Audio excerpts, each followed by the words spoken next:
When nature calls and you can't stand or you can't squat, you can always sit.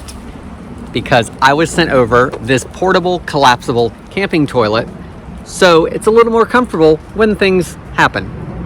So with the portable toilet, you are gonna get the collapsible portable toilet.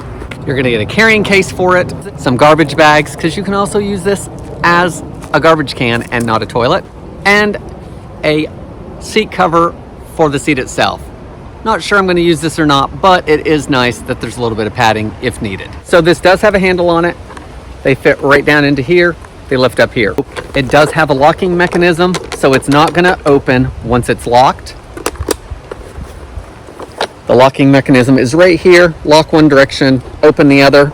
So let's unlock it. To open it to the height you need, I hold on to the handles. This little part below, it gets stretched open and then it's turned counterclockwise to lock it in place.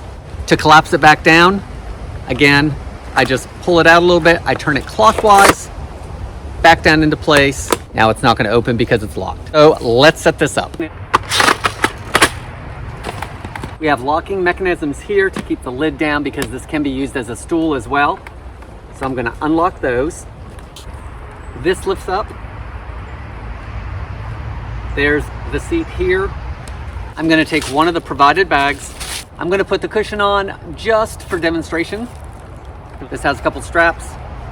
Just gonna strap it underneath, put it back down. Finally, it has a place to put your toilet tissue. And now, I've made sure it's on a flat surface. Everything's locked, so I'm not gonna tip or it's gonna collapse. Again, this is gonna hold up to 330 pounds, easy to adjust, easy to collapse and put with camping stuff or maybe in the back of the car if you're taking a road trip, just in case. Guys, I hope this helps you decide on if this camping toilet is a good product for you.